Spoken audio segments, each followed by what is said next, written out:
नमस्कार मित्रांनो, आजच्या कथेचं नाव आहे तो जुना 60 फुटी रस्ता. कथेचे मूळ नाव आहे 60 फीट रोड. कथेचे लेखक आहेत संदीप मुणगेकर. कथेला आता सुरुवात करू.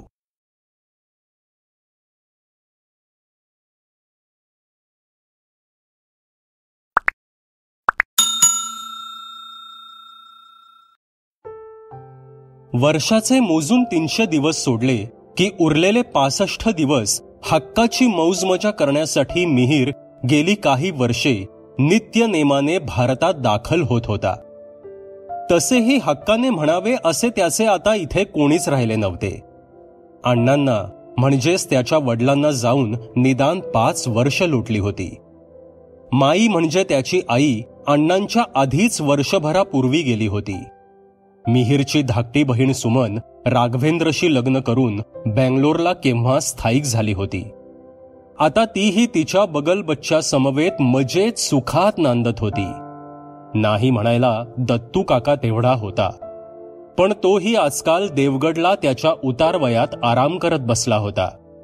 शेवटचा तो एकमेव आधार. गेली काही वर्षे तो इमाने इतबारे गावच्या प्रॉपर्टीची आणि 60 फुटी रस्त्यावर असलेल्या मिहीरच्या फ्लॅटची काळजी, देखभाल सर्व काही करत होता. आता या 60 फुटी रस्त्याची तुम्हाला आठवण करून का द्यावीशी वाटली काही समजत नाही, पण काही वर्षांआधी इथे घनदाट रान होतं. शेजारून धडधड करत जाणारी ट्रेन आणि दुतर्फा मोठमोठी रानटी झाडं असलेला तो परिसर होता. मग कोणाची तरी आर्थिक भूक वाढीस लागली.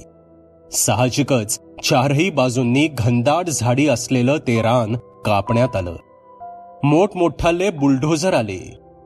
खालून वर आणि वरून खाली सर्व जमिनी त्या अजस्त्र यंत्राच्या साह्याने उलथापालथ करून एक सुसज्ज शहरी टाउनशिप वसवण्यात आली.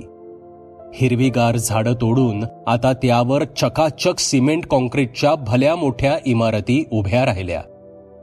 नव्यानं अनेक लोक राहायला आली. सकाळी सकाळीच उठून रनिंग ट्रॅकसूट घालून कानाला मोठमोठे यंत्रमानवासारखे हेडफोन लावणारी आणि ते मिरवत तासन तास धावणारी निर्विकार चेहऱ्याची यंत्रवत माणसं इथे वावरू लागली. वर्षभरानं इतकी आपल्या शहराची आठवण येण्याचं कारण म्हणजे मिहीरने आत्ताच काही क्षणांपूर्वी विमानतळावर जोहान्सबर्ग मुंबई फ्लाईटची घोषणा ऐकली आणि तो तात्काळ भानावर आला. येणारे 2 महिने संपूर्ण सुट्टीचे आणि आरामाचे होते आणि तो हळूहळू मोठ्या उत्साहाने विमानाच्या दिशेने चालू लागला होता. तासाभरात विमान धावपट्टीवरून उडालं. वर वर जाणाऱ्या विमानातून संपूर्ण जोहान्सबर्गचे विलोभनीय दृश्य दिसत होतं आणि त्या निळसर आसमानात तो हळूहळू त्याची कर्मभूमी मागे सोडत आपल्या जन्मभूमीकडे निघाला होता. त्याला जी झोप लागली ती थेट 10-12 तासाने उघडली. मुंबई अजूनही 2 तासांवर होती. काहीसा जेटलॅग त्याला आत्ताच जाणवू लागला होता. त्याने घड्याळ पुन्हा नव्यानं सेट केलं. रात्रीचे 8 वाजत आले होते. त्याने उगाचच वेळ घालवण्यासाठी काही मासिके चाळली. शेजारी दिल्लीचे भाटिया कुटुंब बसले होते. त्यांच्यासोबत त्याने थोड्या देशाच्या हवापाण्यावर गप्पा मारल्या. सहजच वेळ निघून गेला. 1.5 तासांनी बरोबर मुंबई विमानतळ विमानानं गाठलं. चेकआउट, कस्टम क्लिअर करत बाहेर येण्यास अजून 1 तास गेला. शेवटी तो एकदाचा विमानतळाबाहेर पडला. उबर बुक केली आणि थेट तो आपल्या शहराच्या वाटेला लागला. रपरप करत ती 4 चाकी सुसाट मोकळा रस्ता कापत होती. मुंबई आणि पाऊस याचं नातं निदान मान्सूनमध्ये तरी अतूट असतं. यावेळेस पाऊस अगदी अपेक्षेपेक्षा लवकरच दाखल झाला होता. तरीही जास्तीत जास्त वेगाने ड्रायव्हर रस्ता कापत होता. ठीक मध्यरात्रीच्या सुमारास गाडी 60 फुटी रस्त्यावर दाखल झाली आणि काहीच वेळात त्याच्या बिल्डिंगपाशी आली. बिल्डिंगच्या आवारात वॉचमनची केबिन सोडली तर सर्व चिडीत चूप होतं. तसेही त्याच्यासारख्या अनामिक पाशविरहित माणसाच्या स्वागताला इतक्या रात्री कोण हजर राहणार होतं? भल्या मोठ्या बॅग्स घेत मिहीर लिफ्टकडे वळाला. पण अचानक समोरील पार्कमध्ये असलेल्या मोकळ्या बेंचकडे त्याचं लक्ष गेलं. त्याच्या नजरेस तिथे काही हालचाल जाणवली. कोणीतरी होतं तिथे, पण इतक्या रात्री तिथे कोण असेल हे कळायला मार्ग नव्हता. पण इतक्या वर्षांच्या अनुभवी स्थिर नजरेने इतकं तर ओळखलं होतं की कोणीतरी बाई तिथे होती. इथलीच असेल कोणीतरी, शतपावली करण्यासाठी आली असेल. पण इतक्या रात्री, आणि ती सुद्धा एकटी? कमाल. आपल्या स्वतःच्या मनाची समजूत घालत मिहीर लिफ्टकडे वळाला. लिफ्टचं बटन दाबलं आणि थेट 10व्या मजल्यावर असलेल्या त्याच्या फ्लॅटकडे आला. दत्तू काकानं घर बऱ्यापैकी चांगलं ठेवलं होतं. थोडीफार धूळ आणि काही जळमटे झाडली की निदान त्याची आजची रात्र सोयीची जाणार होती. घड्याळात रात्रीचे 2 वाजून गेले होते. अगोदरच झोप पुरेशी झाली असल्यानं झोप पुन्हा लागेल याची शक्यता नव्हती. आणि काही खायचं झालं तर इतक्या रात्री कोणतं हॉटेल चालू असेल याची खात्री नव्हती. बॅग्समधील खायचे सुके पदार्थ आणि ब्लॅक रमची बॉटल उघडत मिहीर गॅलरीत बसला. तिथे बसून समोरील नदीच्या विहंगमय दृश्याचा तो आनंद घेत होता. साथीलाच किशोरची सुमधुर गाणी ऐकत सुखासुखी कल्पनेच्या विलासात पडणं म्हणजे त्याच्या दृष्टीने स्वर्ग सुखच. अण्णांची ही आवडती जागा होती. ते नेहमी म्हणायचे, अरे मिऱ्या, एकदा त्या नदी किनारी घेऊन का जात नाही मला? अण्णा आणि माई नेहमीच मिहीरला मिऱ्या म्हणायचे. आज रात्री पाऊस बऱ्यापैकी रिमझिमत होता. अण्णा आणि माईची आठवण झाल्यावर त्याच्या डोळ्यात टचकन पाणी आलं. मुलं कितीही मोठी झाली, आयुष्यात यशस्वी झाली तरी आपल्या आईबाबांना ती कधीच विसरत नाहीत. माईची खूप इच्छा होती की मिहीरचं लग्न व्हावं, तिने नातवंडांसोबत खेळावं, त्यांना रामरक्षा शिकवावी. अण्णांची तक्रार मुलांनी लाडानं तिच्याकडे करावी. पण हाय रे किस्मत, माई अगदी चालता बोलता गेली. अगदी काळ्या केसांनी. पाठोपाठ अण्णा सुद्धा निघून गेले. आयुष्यात पैसा जरी येत असला तरी तो आनंद कृत्रिम होता. समाधान आपसूक हरवल्या जमा झालं होतं. कोणीतरी खरं सांगितलं असावं, आपल्या अटी शर्थीप्रमाणे जीवन चालत नाही. प्रत्येक प्रसंग हा अगोदरच ठरवून दिलेल्या नाट्यकथेसारखा घडत असतो. त्यात कोणाला कुठल्या प्रसंगात उभे करून कोणतं पात्र रंगवायचं हे सर्वस्वी नियतीच्याच हातात असतं आणि आपण फक्त निमित्त मात्रच असतो. अण्णा माईच्या आठवणीनं त्या रात्री तो हुंदका देत एखाद्या लहान मुलासारखा रडू लागला होता. पण त्याच्या सोबत त्या अंधाऱ्या काळोख्या रात्री अजूनही कोणी रडू लागलं होतं. आधी त्याला वाटलं हा त्याचा भास असेल, पण तो भास नव्हता. तो इतक्या उंचावर राहत असून सुद्धा ते रडणं अगदी अचूक त्याच्या कानात ऐकू येऊ लागलं होतं. त्याला पहिल्यांदा वाटलं की आवाज त्याच्या फ्लॅटच्या दाराबाहेरून येतोय. मग हिमतीनं दार उघडत त्याने एक कानोसा घेतला, पण बाहेर शुकशुकाट होता. मग पुन्हा बाल्कनीमध्ये येऊन खात्री केली. होय, आवाज खालून सोसायटीच्या आवारातून किंवा आवाराच्या जवळपासच्या परिसरातून येत होता. खरं तर त्या रात्री मिहीर शांत झोपी गेला पाहिजे होता. असो, पण तो आवाज काही केल्या शांत होत नव्हता. क्षणाक्षणाला ते विलाप तीव्र होत होते. त्या आवाजाने मिहीर अस्वस्थ होत होता. काही वेळाने तो आवाज त्याला असह्य होऊ लागला. तसे त्याने अंगावर कपडे चढवले आणि घराबाहेर आला. घराचं दार नीट बंद करून तो बिल्डिंगच्या आवारात खाली आला आणि आजूबाजूला पाहून अंदाज घेऊ लागला. तो त्या आवारात त्या आवाजाच्या स्रोताचा उगम शोधू लागला. इतक्यात त्याच्या पाठीमागून त्याला शिट्टीचा आवाज ऐकू आला. त्याने मागे वळून पाहिलं, तसे त्याच्या चेहऱ्यावर विजेरीचा प्रकाश पडला. बाबूजी, क्या चाहिए आपको? क्या गुम हो गया आपका? इतनी रात पे यहां? काहीसा वृद्ध आणि साठीकडे झुकलेल्या रामशरणचा आवाज ऐकून मिहीर काहीसा भांबावला. वो रोने की आवाज, यहाँ कोई तो था जो बड़े तकलीफ में था. मिहिर म्हणाला, हे राम, बाबूजी, नाम भी मत लीजिए उसका, मेरा कहना सुनिए, आप अपने घर पे जाइए, कुछ आवाज रात में ना सुनाई दे तो ही अच्छा है. रामशरण काहीसा थरथरत म्हणाला, लेकिन वो किसकी आवाज थी? कौन है वो? और ये सब क्या है? मिहिर ने विचारलं. साहब, आप जान के क्या करेंगे? ये समय समय का खेल है, और वो जो भी है अब तक उससे किसी को तकलीफ नहीं है. ये आवाज बहुत पहले से, शायद ये आशियाने खड़े होने के पहले से यहां मौजूद है. त्याचा थरथरता आवाज पुन्हा त्या शांत वातावरणात घुमला आणि तो आपली विडी ओढत पुन्हा आपल्या केबिनजवळ जाऊ लागला.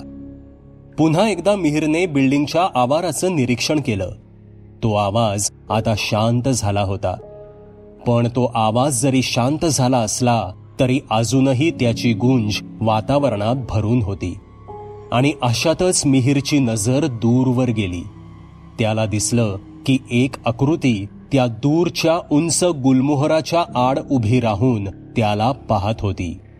तिच्यावर अधूनमधून चंद्रप्रकाश पडत होता. त्या प्रकाशात तिची पांढरी बुबुळं चमकत होती. तिचे मोकळे सोडलेले केस वाऱ्याशी पिंगा घालत होते. तिची हालचाल अतिशय आव्हानात्मक होती, यात शंका नव्हती. कोणीतरी आपल्या पाठी येऊन आपल्याला या आडोशाला गाठावं अशी कदाचित तिची इच्छा होती. नजरबंदीच्या या खेळात मिहिर गुरफटला गेला असला तरी सुद्धा त्याच्या अंतर्मनाच्या एका सुप्त कोपऱ्यात जाणीव आणि नेणिवेत लढाई सुरू होती. जे काही दिसतं आहे ते सामान्य नसून अमानवी आहे. कदाचित अमानवी यवनीतील कोणी प्रेतात्मा सुद्धा असू शकतो, ही जाणीव त्याला झाली. त्याच्या हृदयाचे ठोके वाढले होते. त्याच्या मनात भीती दाटून आली होती. आणि ह्या नजरबंदीची किंमत आपल्या जीवावर उठू शकते ही अंतर्मनातील सुप्त नेणीव शेवटी विजयी झाली. हळूच सावकाश तिच्या पाठमोरे न जाता दबकत मिहिर माघारी परतू लागला. तो अधूनमधून मागे वळून पाहत होता. ती जी काही अमानवी शक्ती होती तिचा वेळ कदाचित कमी पडला असावा, कारण दूरवर कुठेतरी कोंबडं आरवल्याचा आवाज ऐकू आला. तिसरा प्रहर सुरू झाला होता. पहाटेचे 4 वाजले होते. ती आकृती त्या गुलमोहराच्या झाडाच्या आड हळूहळू लुप्त होत नदीच्या किनाऱ्याच्या दिशेने जाऊ लागली. चंद्रप्रकाश काहीसा मंदावला असला तरीही त्या अल्प उजेडात अधूनमधून नदी किनारी चालत जात असलेलं एक अस्थिपंजर मिहिरला दिसून येत होतं. काहीच वेळात ते अस्थिपंजर दूरवर नदी किनारी लुप्त झालं. मिहिर फ्लॅटवर आला आणि काहीसा विचार करत बेडवर पडला. दत्तू काका आणि त्याच्या गावच्या भूताखेतांच्या एकाहून एक अचाट गोष्टी त्याला आठवल्या. दत्तू काका नेहमी सांगायचा, अमावस्या आणि पौर्णिमा या दोन्ही रात्रीस भूताटकीला जोर असतो. हडळी आणि जखिणी ह्या रात्रीस बाहेर निघतात. एखाद्या वाटसरूला गाठतात, त्याचा जीव घेतात किंवा मग त्याला भुलवून त्याला पार वेडा करतात. दत्तू काकाकडे याबाबत बरीच माहिती होती. निदान आजच्या रात्रीला तो इथे असायला हवा होता असे राहून राहून मिहिरला वाटत होतं. हाच विचार करता करता त्याला झोप लागली.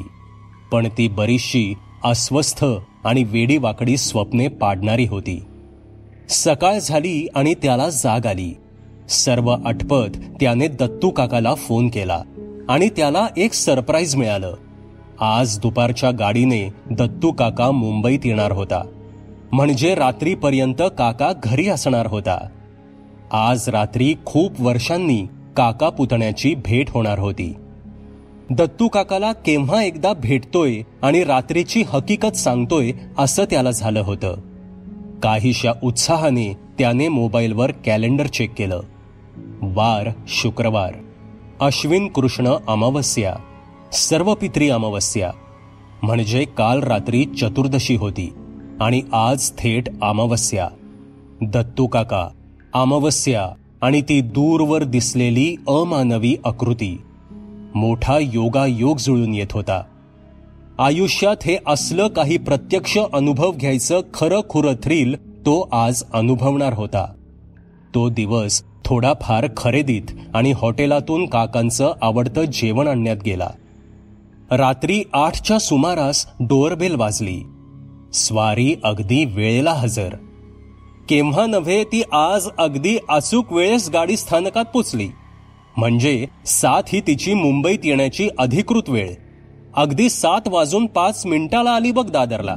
दत्तू काका हसत हसत आत येत म्हणाला. गेल्या वर्षभरात मिहिरने दत्तू काकाला अनेकदा व्हिडिओ कॉलवर पाहिलं होतं. वयाची 60 जरी पार केली असली तरी अजूनही त्याचा उत्साह तेवढाच दांडगा होता. आणि मुख्य म्हणजे डोक्यावरचे मधले गोल टक्कल सोडलं तर शरीरावर वार्धक्याच्या कुठेही खुणा उमटल्या नव्हत्या. कसला फिट आणि फाईन आहेस रे काका. आणि मी बघ ऐन 35 मध्ये पार थकून गेलोय. मिहिर काकांना खोचून म्हणाला. अरे तुमच्यासारखं पिझ्झा बर्गर खाऊन नाही कमावलं हे शरीर. पूर्वी सकाळी सकाळी उठून 2 किलोमीटर समुद्र किनारी धावायचो. न्यायरीला टोपभर तांदळाची पेज आणि चुलीत भाजलेला सुका बांगडा खायचो. दिवसभर आंब्याच्या बागेत काम, माडावर चढून शहाळी काढायचो. संध्याकाळी 7ला जेवण आणि मग डोक्याला चापून खोबरेल तेल लावूनच झोपायचो. बस कष्टाचा दिनक्रम, व्यसनांना थारा नाही. हल्ली काहीसा वयोमानानं थकलोय इतकंच. दत्तू काका सांगताना भूतकाळात हरवून गेला होता. काका तुला एक विचारायचंय. जेव्हा जेव्हा तू इथे राहिला आहेस तेव्हा इथे तुला रात्रीच्या वेळेस काही नकारात्मक अनुभव आला होता का कधी? म्हणजे सरळ सरळ कोणाच्या तरी रडण्याचा आवाज वगैरे?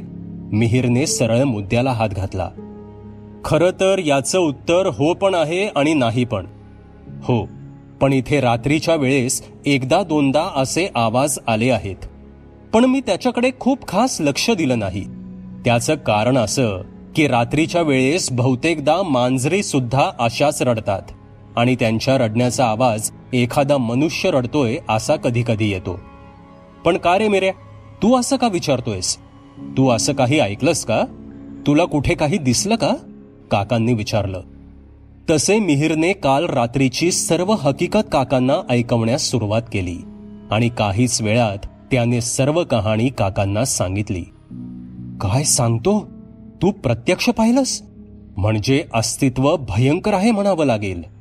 आमच्या नाग्याला रात्रीच्या वेळेस बागेत दिसायच्या अशा काही विचित्र आकृत्या. कपाळावर आठ्या पाडत सोफ्यावर मागे टेकत काका भूतकाळातील काहीतरी आठवून म्हणाला. म्हणजे? मिऱ्याची उत्सुकता चाळवली गेली आणि त्याने प्रश्न केला. त्यावर काका बोलू लागले. नाग्या आपल्या बागेतील गडी. पूर्वी रात्रीच्या वेळेस आपल्या बागेसोबतच शेजारच्या परबांच्या आणि साळगावकरांच्या बागेच्या राखणीला थांबायचा.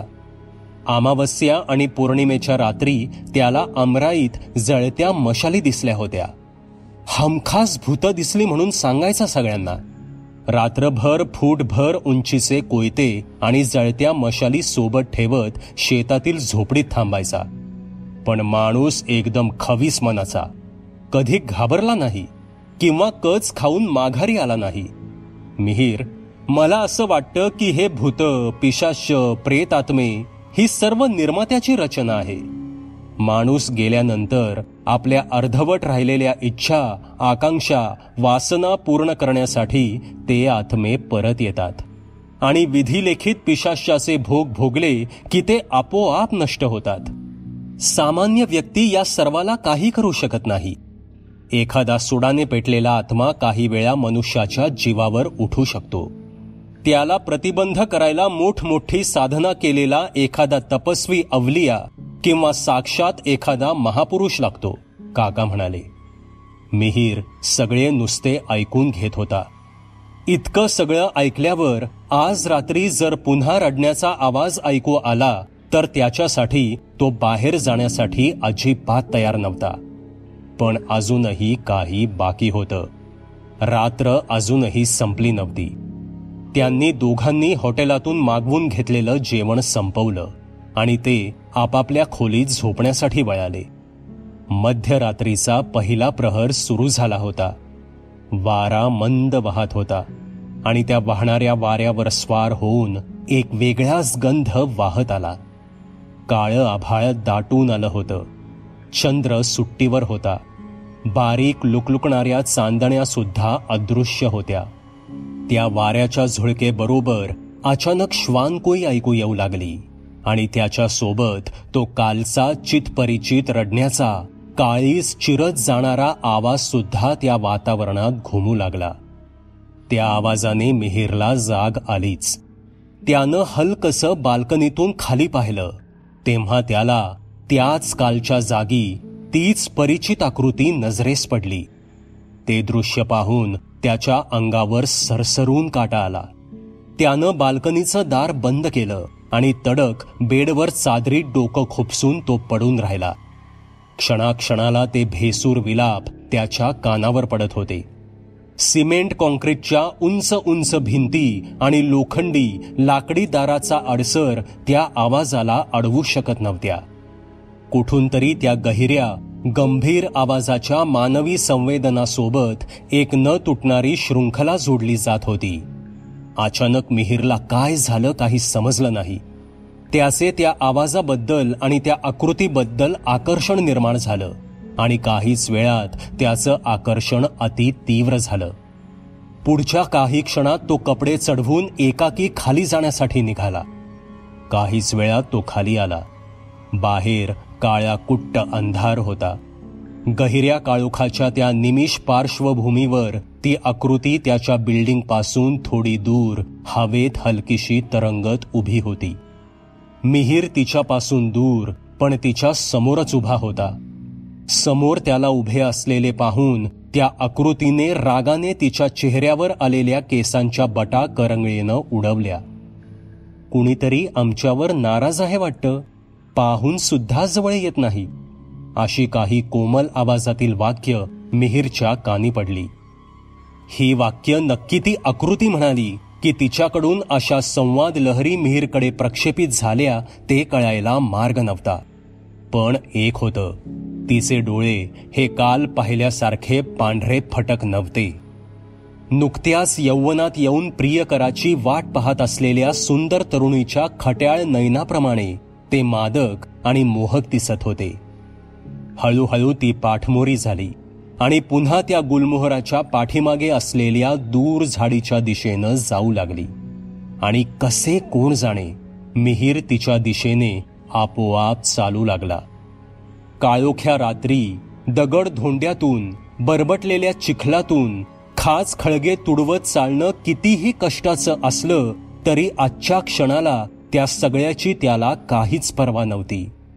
तो किती वेगात चालत होता ह्याची त्याच्या मनात किंवा डोक्यात नोंद नव्हती. पण एखाद्या शिकारी श्वानासारखा तिच्या दिशेकडून येत असलेला तो गंध हुंगत तिच्या पाठलागात तो घरापासून चांगलाच दूर येऊन पोचला होता. एका स्थिर वळणावर ती थांबली आणि पुन्हा एका झाडाआड उभी राहून तो जवळ येण्याची वाट पाहू लागली. क्षण, सेकंद, मिनिटं एखाद्या युगांप्रमाणे भासू लागली.